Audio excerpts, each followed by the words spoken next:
Might start with you. Pretty strong over the weekend that the Tigers can't win the Premiership this year.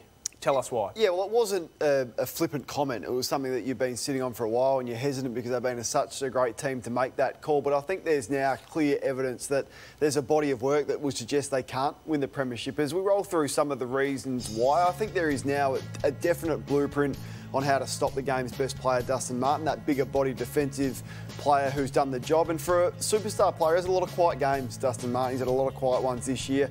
Trent Cotchin is a big issue for them. He's not impacting 8 clangers on the weekend, and the next captaincy debate will happen because his form would suggest that he's severely on the decline. The growing injury list and those players that they won't get back, that they've been able to get back for finals in previous years. Their MCG record is a worry at 3-4, and their record against top 8 sides. And as we look at Trent Cotchin, so 8 clangers on Friday night, he's just kicked the 1 goal for the year, averaging 3 score involvements. As a midfielder, he's not impacting, and that extends to their midfield as a whole. Edwards is 33 coming up. Shea Bolton's had a great year, but if they lose him, so I think their biggest issue is in and around the midfield, who were beaten up on Friday night. The Saints kicked 5 goals from stoppage. So they've got a fair amount of serious issues that I don't think they can overcome. Are there any other senior players, Kane, that you're concerned about? Or is it more a Cotchin, you think? Well, I think Martin, Cotchin and Revolt are the ones. Like, I know we're hesitant to criticise Dusty because we should be, but I think he has a lot of games where he just doesn't impact, and that was the case on Friday night. Trent's the same. Jack's been solid for his age, but often he's quiet as well. So I wonder, Caro, if it's, I don't think they can win it now, but what the future looks like as well. Yeah, I wonder whether Martin is carrying an injury that we've heard suggestion there might be an Achilles or something to do with his ankle. He's clearly doesn't look quite right. I agree with everything you say, but I feel that this Richmond side, this is an article that Wayne Campbell wrote a few weeks ago, Sam in The Age, former Richmond captain. There's a very good argument that this dynasty won't go away. Clearly this year now looks gone in terms of a premiership, although history is the only reason we say it's not gone. We wonder what they can do if they do make the 8. I still think they should make the 8 with the draw they've got. They would really have to fall off the cliff to not make it now. The injuries are bad, though, I grant you. The back line is decimated. But I just wonder whether, with everything they've got going for them, and the fact that they've got 2 first-round and 2 second-round draft picks next year, maybe won't go deep into September, they could bounce back again with the young players that they do have on that list. But you've got to have the champs at the top. And I think that another year on after that, that means Revolt will just about be gone. Cotchin will just about be gone. Yeah, not Dusty. Lynch is 2 years older. Tom Lynch, yeah, but he's in the prime of his career I'm now, not sure I about reckon. that. Oh, I reckon he's got a few very good years left. Shea Bolton, I think they're confident that they will keep, and certainly now they must prioritise that. Noah Bolter could be good enough to be the next Alex Rance once he gets over this injury. I think it's really dangerous that we're sitting here talking about this, to be honest. This is not the first time that we've questioned Richmond in the middle of a premiership run.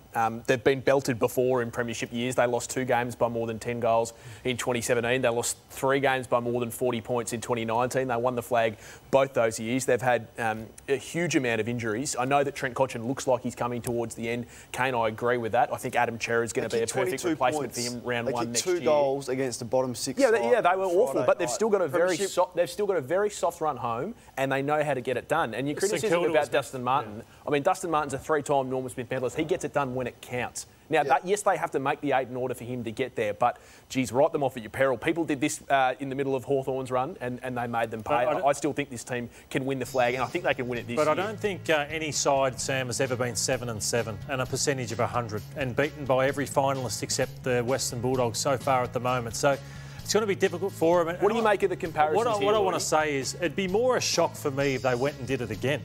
So this isn't a knock on Richmond because it's been a phenomenal run. Premiers, prelim, Premier. Yep. I just think history tells you for these reasons. So you see on the 5th year, you fall away. It's for these reasons. Players lose hunger. That's the biggest one. Number 2, you don't get top-end talent into your football club. Number 3, your system gets looked at and picked apart, and number 4, your IP gets taken from other clubs. Which we've seen happen at Hawthorn over the years. And your best players become ageing. So all the assistant coaches are leaving, and Adam Kingsley's put his hand up now for the Collingwood job. But Sam mentioned Adam Serra, and I've talked about the first 2-round and second-round draft picks, and I maintain that their list management strategy has been to stay on top. I don't think they're going to fall off the cliff the way Hawthorn did, whose list management was terrible.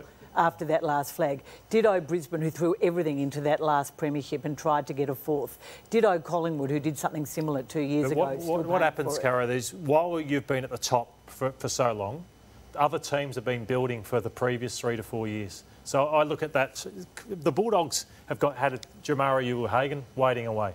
Then they'll have Darcy waiting away. Plus, while Bailey Smith is developing. So we noticed that we were on top for 3 years in a row at Essendon. And you think you're going well, but soon you don't know that Ackermanis, Black, Voss, Lappin. So I just think that the way the Western Bulldogs, Melbourne, Brisbane are building, that's where it gets hard. Yeah, and I think the hunger's the word. You watch Brisbane play, there's a hunger about them. And the Western Bulldogs, even players like Treloar come in, no, he's not playing at the moment, but they're hungry for a premiership. And the targeting of the midfield would be what I would do. Have we not questioned this about Richmond before, Kane, though? In fairness? Yeah, we have, and I agree with Lauder. If they won the premiership this year, that would be the greatest achievement that I think I would have almost ever seen in the history of the game. I think we said this a couple of years about not at round 15. When Alex Rance went down and people said that they couldn't win the flag. At the start of the year, perhaps we did, and look, they surprised us and they've come back to bite us. But you've got to make opinions on what you see. It's very easy to sit on the fence and say, oh, Richmond will do it again, and let's see. But when you do win 3 flags in 4 years, everyone gets a bit sick of you, and there is a perceived arrogance about Richmond coming from opposition teams at the moment. The selection of Samson Ryan was intriguing, Matthew, for me. Now, understood why he did it, project player and Kane, big, social media celebration when he found out he was getting his first game. When you looked at that side on a wet MCG on a Friday night, selecting 4 tools, so many people from other clubs said to me, well, that was just arrogant, putting him into that team. And if it wasn't St Kilda, he wouldn't have played. Yeah, so I wonder whether, teams, we love the insight that we get from social media. They released that on Thursday. He's got his debut, he's told his family, he's got all the everyone's coming along, celebration. Whether you get there on a Friday night after you've released that, it's teeming down with rain. You can't back out on picking him, and they think, well, perhaps it is St Kilda, we'll be all right, we'll get away with it. In the end, he doesn't touch the footy. So it wasn't the difference in the game, but I wonder if it was a learning experience for Damien Hardwick. Do you think Richmond, Caro, do you think they can still win the flag from where they are right now? Gale and Peggy O'Neill have built a big, powerful club that will challenge for many years to come. I don't believe they can win it this year, no. But I think maybe they can come back and get the hunger back next year and certainly contend.